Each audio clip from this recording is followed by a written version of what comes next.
Hey,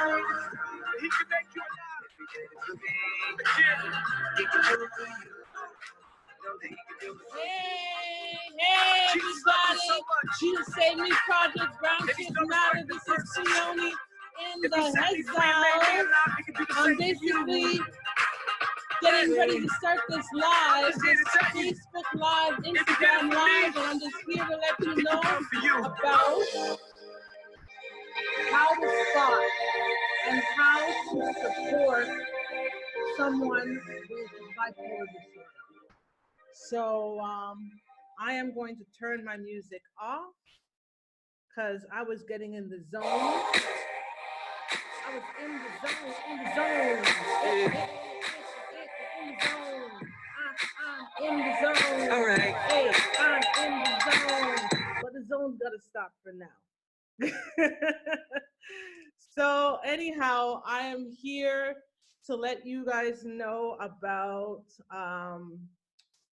how to spot and how to support someone with bipolar disorder. So I'm just gonna go on to my Facebook quickly and see if there are anybody who has any questions. So what I'm encouraging you during this live to ask questions. You're more than welcome to do so. Just submit your questions in the chat on the Instagram Live and in the Facebook Live. So if you have questions, just put it down in the chat. So before I tell you how to spot and to support someone with mental illness, with bipolar disorder, I first want to tell you how to tell you a little bit about myself. So my name is Cleone Crawford. I'm an author. I'm a mental health advocate. I am a, I'm an author of this book, The Music of My Life. And I'm a mental health advocate. I'm a speaker. And I also live with bipolar disorder. As you can see in this photo here, tell you a little bit about myself. Sorry. So one moment. My name is Cleone Crawford. All right, sorry. My bad. Right. So bipolar, as you can see, it says is only one part of me. Bipolar is only one part of me. If you look closely, you'll see that there are many different dimensions to someone, to myself. You know, there's happy, there's sad, there's crying, there's anger, there's just so many emotions. And for me, what bipolar is let me just wave at some people here. There we go. Wave. So what it is bipolar is two things.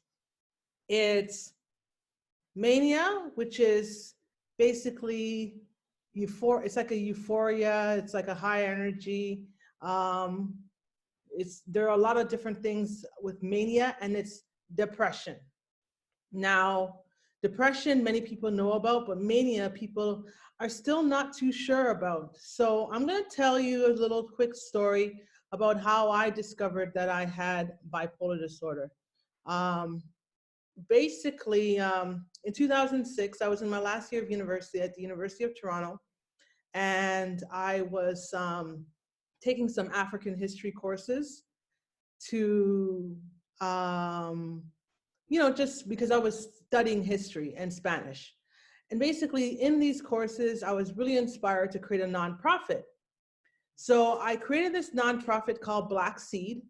And Black Seed was an organization, it was going to be a nonprofit to inspire young people and to inspire Black at-risk youth by connecting them with entrepreneurs and professionals and all of the above. All right, let's do that right there. Let me wave at someone else. Wave. So anyhow, I started this nonprofit, and while doing the nonprofit, I found myself full of energy. I was talking a lot. I was traveling a lot. I was spending a lot of money. And I found myself surviving off of very little sleep. And and I even thought, which was so weird, I even thought that I was a spy.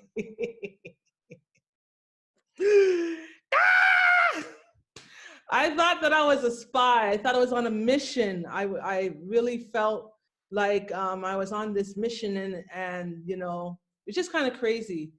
But so that was my journey. And then all of a sudden, one day, everything changed. I suddenly did not want to get out of bed. I did not want to, I didn't want to get out of bed. I didn't want to wave Simone. I didn't want to get out of bed. Um, I didn't want to comb my hair. I didn't want to brush my teeth. I didn't want to eat. And I suddenly just wanted to die. And honestly, that didn't make any sense to me because I was a woman of faith. And as a woman of faith, why would I want to die? Like, come on, life is good. You know, I'm young and I am, you know, bubbly, and I was at U of T, University of Toronto, and, you know, living that good life. But I wanted to die and it didn't make any sense to me. And I didn't like how I felt. So after about a week of feeling this way, I decided that, you know what, I need to do something. I need to get some help. I need to see somebody. So I checked myself into the Center for Addiction and Mental Health at CAMH on 250 College Street. I checked myself in, and while doing, sorry, what did I do again? Yeah, I checked myself in, but I had a friend who came with me who was also a student of, what's she studying again? She was a social worker. She was studying social work. And I went there, and she encouraged me and she strengthened me. Thank you very much. Thank you. You said very brave of me to do that. Thank you very much. I appreciate you saying that. It was very hard, but I realized that I needed some help. I needed help, and I didn't want to stay in that situation any longer. So, because during that time, I tried to jump off the bridge. Sorry, tried to jump in front of traffic. I tried to jump in the subway trains, and you know, it was just a challenging time for me, very challenging. And then when I went to the hospital and I met with the intake officer, the first thing that they said was, you have bipolar 2. And I was just like, wow, what is bipolar? It's like, really? Really? You got bipolar? What is it? So they told me what it was, and they told me that I need to see a psychotherapist for a little while. So I saw a psychotherapist, actually psychiatrist, at the University of Toronto for 6 months. And at the end of those 6 months of seeing her, I finally started to feel better. I started to get my energy back. I was jogging again. I was exercising again. I was training for the marathon that I was about to do. And I was feeling good. I was feeling good because I was able to put a name to the problem that I was facing. And you know, that's the thing. When sometimes we have emotions and feelings and we don't know exactly what's really going on with us. So, but I was able to put a name to it. I was able to put a name to it, and the name was called bipolar. Sadly, I went to my church and I met a lady, not met, one of the sisters. I know she meant well, but you know how people are. Sometimes people fool. So I told her, I'm like, I'm so excited. Thank God. I'm so happy. I know exactly what was wrong with me. I have bipolar, but I'm doing much better now. I'm feeling better. At least I knew what was wrong. And you know what she said to me? You know what that girl said to me? She's like, sister, don't receive it. That is of the devil. Don't receive it. That is of the devil. So because my sister, who meant well, said that I was now of the devil, I thought that for the next 6 years, anytime I had anything that looked like bipolar, I thought that I was being demon possessed. And that's a problem in the church. Many people try to demonize mental health. They don't understand it, so they claim that it's a demon. It's not always a demon, my friends. Yes, yes, yes. Mental illness has demonic type of parts to it, but it's not always a demon. Okay? So let me just put that in your pipe and smoke it. So that's my word for the day. Mental health is not always, when you're in the church, it's not always a demon. Let's just, yes, sis, normalize, not demonize. Right. So basically, with that said, I thought I had a demon for the next 6 years until 2012 when I lost my job, lost my apartment, I lost my business. I just kept losing. I finally cracked. I cracked. I finally cracked. And I started to do things on social media that was not, conducive. I was angry because I worked in the government. I worked for the Ministry of Health. And they fired me. And go figure. And they fired me because I had a seizure. So long story short, I became very angry towards them. And I started to post stuff on social media. And that is when the mania started, is because I started to post on social media and I started to talk about everything that was going on with me and how angry I was. And I was so irritable. And that is one of the symptoms. I created this some time ago.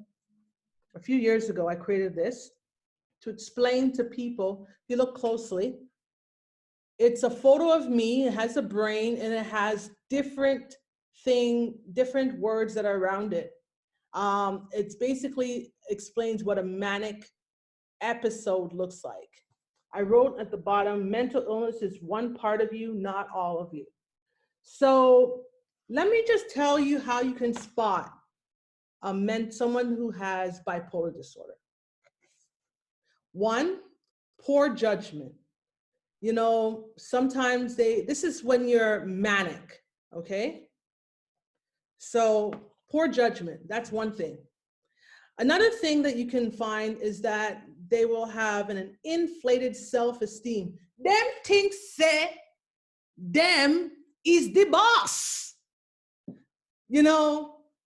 They think that they is the boss, that they is on top of the world, that nobody can touch them, and that they're what they say, sometimes they say that their sting don't stink. You know what I'm trying to say. So they have an inflated self-esteem. Sometimes they think that they're prophets. I thought I was a prophet for a very time. Sometimes they think that they were been sent for this mission. And if they don't do the mission nah guan. So that's one thing. Then there's also aggressive behavior. Sometimes they can come off as a little aggressive. So it depends. Some people are more just happier, but super happy, like I was. I wasn't really aggressive, but I was super happy. But sometimes my speech, my friends, was aggressive. Another thing that you will find with people with mental health challenges is agitation and irritation or irritation. Um, they're suddenly irritated. They're just irritable and they don't understand what's going on. So that's one thing. Another thing that I found that affected me was spending sprees and unwise financial decisions. So I found myself spending a lot of money that me never did have the money. I tell you, I didn't have the money, but I was spending it. I was on OSAP and I was spending my OSAP money to buy what? Supplies. Beer supplies. Supplies for what? I don't know, but I was spending it. So, spending sprees. Another thing that you'll find with someone with, thank you, Simone, for great information. No problem. Thank you. Another thing that you'll find is they will have a decreased need for sleep. When I was going through my mental health challenge, bipolar, I was surviving off of like 2-3 hours of sleep max every single day. Could you imagine what that will do to the brain if you are only surviving off of 2 to 3 hours a day? Sooner or later, you gonna crack. You gonna crack, I tell you. I tell you, I tell you, I tell you. You're going crack. Another thing that you'll find, this is all about mania, okay? Another thing that you'll find is delusions or psychosis. And that's when they just have all these funky thoughts going on in their mind. I won't go into the details, but they just think things that are not, they just think things that are, let me just turn this off because we don't need that to be on right now. Okay. They just think things that are not, they're not normal. I don't know if that's the right word, but it's just off. Another thing that you'll find is they are easily distracted. Sorry, easily distracted. I mean, they can't, sometimes it looks like ADHD, ADD, where they're just like, I gotta do this, I gotta do that, I gotta do this, I gotta go here, I gotta go there, I gotta do this, I gotta do that. You know what I'm saying? So that's something that it can look like when they're manic and they talk so fast. Their thoughts are always racing. Like they have 192 business ideas in their head. Trust me, I know because I had always had some sort of business that I was concocting up. Something, always a hustle, always I try to do something different. So racing thoughts. And then another thing is rapid speed. Everything they do is fast. They talk fast, they eat fast, they move fast. They're just fast. Sometimes, I don't know if they're them fast in people's business, but they're just fast. And risky behavior. Some people you'll find that they may have sex with multiple partners without caring who they had sex with. Some people will do just things that are just risky. They will take risks. Another thing is euphoria. Girls and boys, the euphoria, the feeling, you feel so on top of the world. You just feel like, wow, wow, wow, wow. And another thing that they go through is they are hypersexual when they are manic. So that is what a manic episode looks like. A manic episode looks like, yes, sister, it's self-destructive. So that's what a manic episode looks like. Now that's only one pole because remember, it's called bipolar. So one end, it's like this extreme high. And then the other end, there's an extreme low. And that's the low part, is the part that I always had trouble with, because I was just like, wow, I just can't deal with the depression side, because I like being happy. So the depression side looks where you no longer want to take care of yourself. You no longer want to, you may not have a desire to leave your home. You may not have a desire to comb your hair, brush teeth, eat. Um, Sometimes you may be having insomnia. Um, and then you may be suicidal. You may be suicidal. For me, when I went through depression, I went through depression for about 3 months in 2013. And in that period, I found myself trying to find ways to kill myself, like by even going on the internet and looking up ways. I was looking at going to a gun range. I tried to jump off a bridge in Pickering.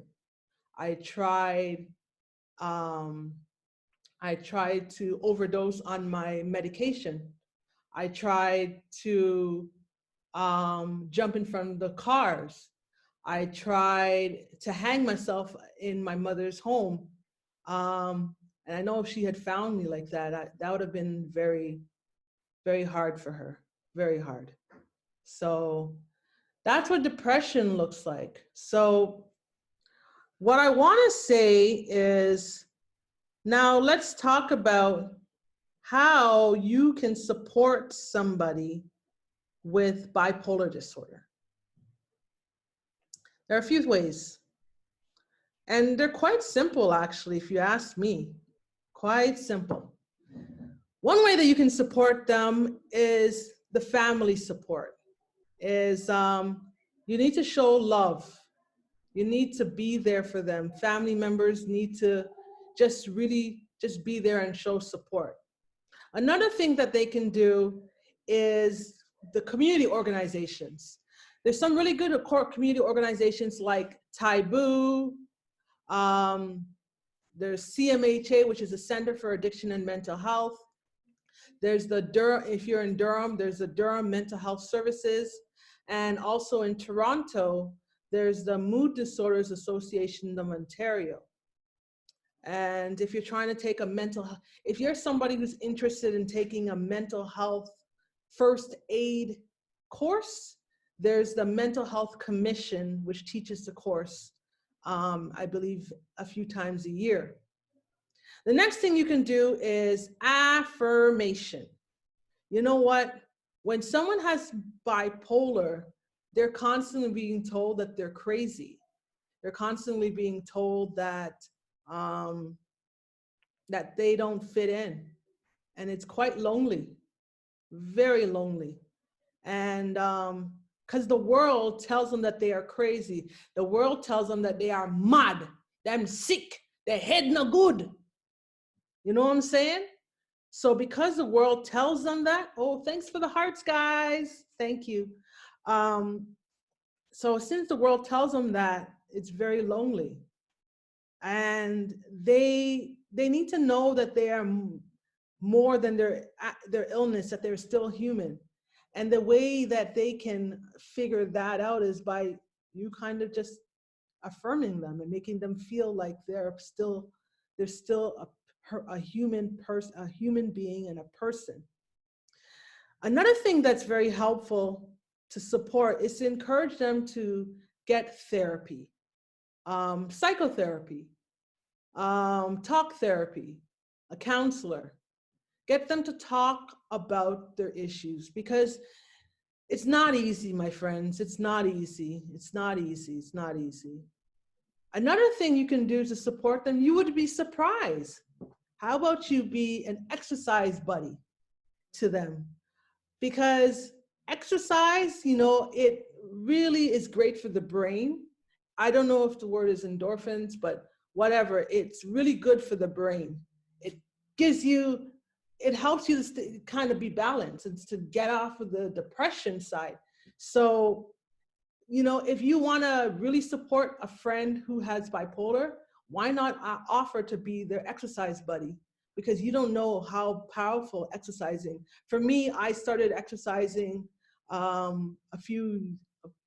think in 2018, and I've lost 32 pounds. Yay for me! Yay! I'm trying to get my sexy back. You know what I'm saying? Trying to get my sexy back. Trying to get that summer body. Me want to look fit. Me want to look tight. So anyhow, be an exercise buddy. Another thing you can do, it's so simple. Show them love. Simple. Love on them. Show them some love, man. It's hard in these streets. It's hard in these streets, I tell you. Show them some love. Can I get a little what? Can I get a little bit of love?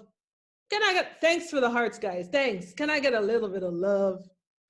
And another thing that you can do is, what if they happen to end up in the hospital?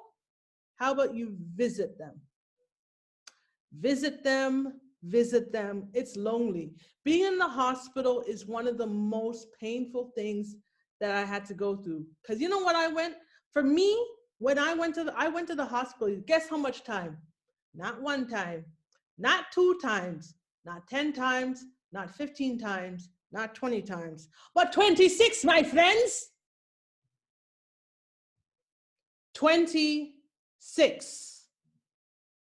I went to the mental hospital 26 times in 3 provinces, in Ontario, in Montreal, and in Nova Scotia. 26. Been hospitalized. And many times, I didn't want to go. So me and the hospital did have beer fight, I tell you. So me and the hospitals were not friends. Because sometimes they, in the hospital, like I said, visit them, because in the hospital, sometimes you know what they do? They give you needles if you say you don't want to take medication, because you don't have any rights. And they'll even strap you down to the bed. I've been strapped down. I've been given needles in the butt. It was challenging. It was challenging. You know what I'm saying? Like, I've gone through it. I've gone through it. Yeah. Another thing you can do is, if you are a praying person, pray for them. And don't just say that, oh, okay, sis. Okay, brother. I'll pray for you. No, no, no. How about you stop for the second and pray for them on the spot? Pray for them on the spot. That, so that they know that they got support. You know what I'm saying? And then another thing you can do is listen to them. They don't need you to tell them how to solve the problems. They just need you to listen to them. Because in this world, crazy people, crazy don't got friends, and crazy people don't listen to. People don't listen to crazy people. I don't even like that word, crazy. But people don't listen to them. You know, people don't listen to. Someone's asking a question: which was more beneficial, the hospital or psychotherapy? I would say psychotherapy. The hospital, basically for me, going to the hospital was not, it always set me back for about 3 to 4 weeks. I would literally have to reset. And it would take me so long just to get back in a frame of mind where I'm actually on a straight and narrow path, you know? So, not a fan, not a fan of the hospitals, not a fan of the hospitals. I'll tell you that straight up. Trying to see if there's any more. So, I just want to end this off with just a quick word of encouragement. For me, I didn't, like I said, I didn't think that I was going to make it. I was suicidal. I went through it. I went through a lot. And, but I'm very thankful that I have a support system. I've been affirmed. I have new mentors. I have friends. Simone, shout out to Simone. Got my cousin. Shout out to, I won't say the name because we're not gonna blast our on the Instagram and on the Facebook, but she knows who she is. I have my mother, I have my sister who has my back, and I have my church, I have my pastor, and there's just yeah, I have so many people that are showing their love towards me, which is, you know, really amazing. Oh, Blossom African Store. You are a miracle. Aw, thank you. Thank you so very much. You know, to God be the glory. Oh yeah. And someone says, big up yourself, Simone. It's true. Simone, big up yourself. Yes. In Jesus' name. Hallelujah. Hallelujah. And I'm seeing here, what is it? Amazing. I'm so proud of you. Thank you. Thank you so very much. I'm just going to check and see if there are any questions from anybody or any comments. So I see my mama is on. Hey, mommy, I love you. She says, God bless you, dear. I'm just saying it in the voice that I know that she would say. And then, okay, big up. Big up, Simone. And then one person said, awesome. Another person said, amen. One person, oh, don't let me dead. This is funny. Lol, sexy body, okra body. Yeah, achoo. Achoo. Trying to get that okra body. So anyways, if I don't have any more questions, I'm about to log out, homies.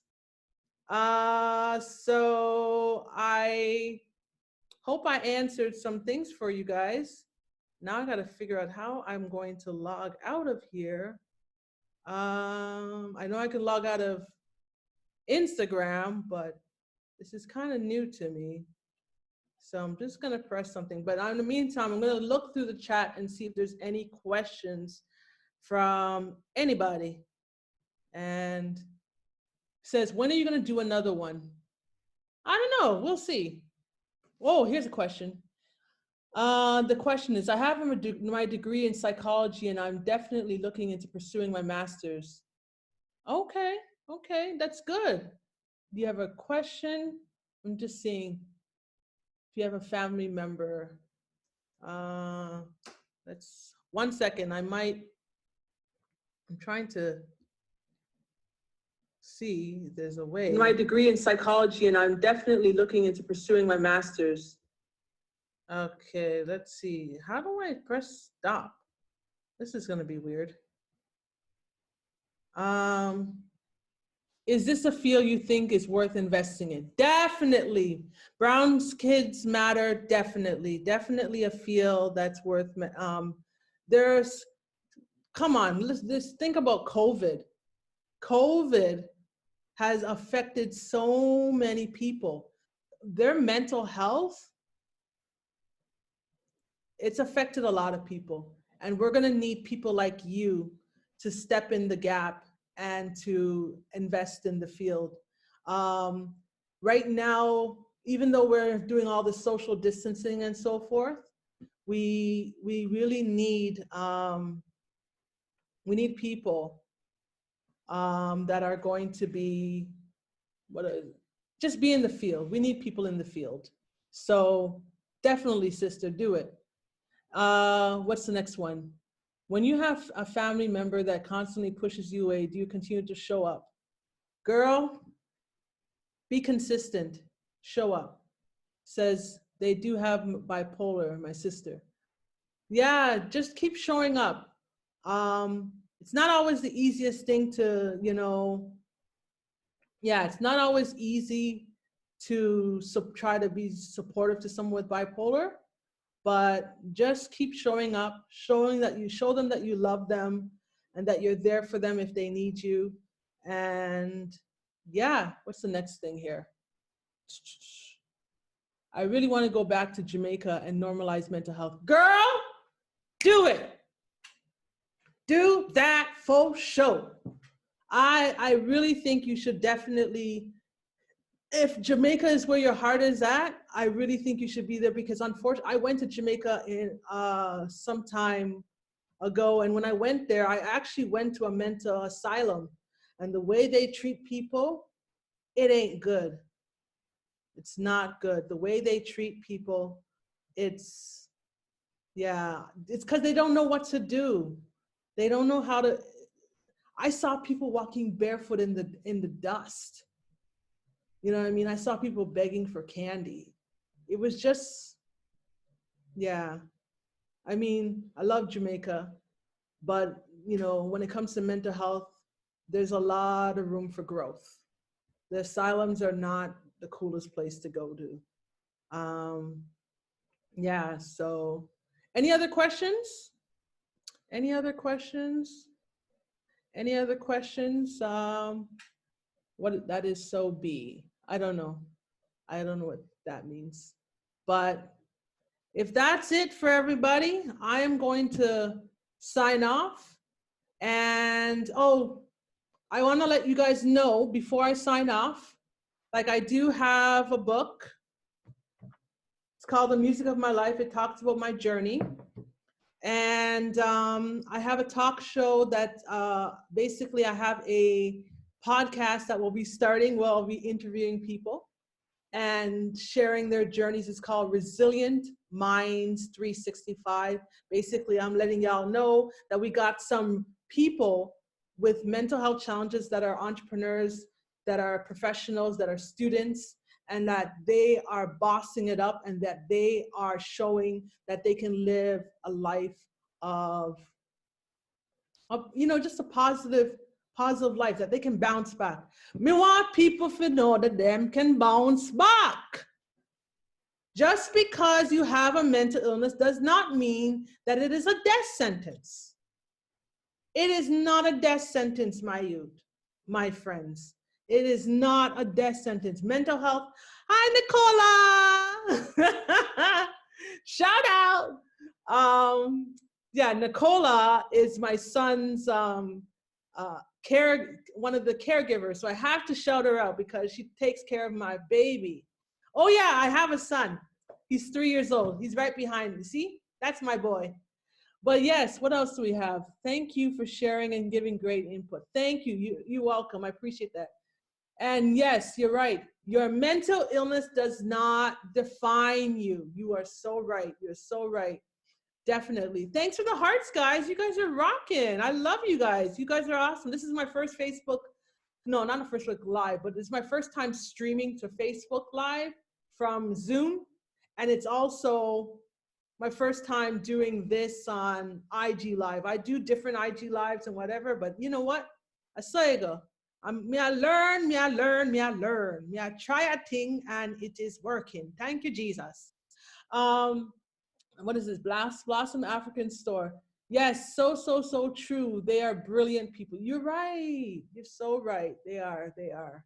So I got church in about 20 minutes, and I want to kind of get prepared for my virtual service. I'm going to give a shout out to my church, APC Ministries. If you're looking for a church and you want to be able to get some word in, just go to YouTube or Facebook and look up APC Ministries. And we're having Bible study at 7 o'clock. So feel free to tune in. That's my shout out. What else am I saying here? Yeah, that's my shout out. So love you guys. Oh, Blossom Africans, Sister Donna. Okay. All right. I see you, girl. I see you. All right, guys. I'm gonna sign out. I think this was a really good discussion. I'm so glad you guys came to tune in. Please do look out for my talk show, Resilient Minds 365.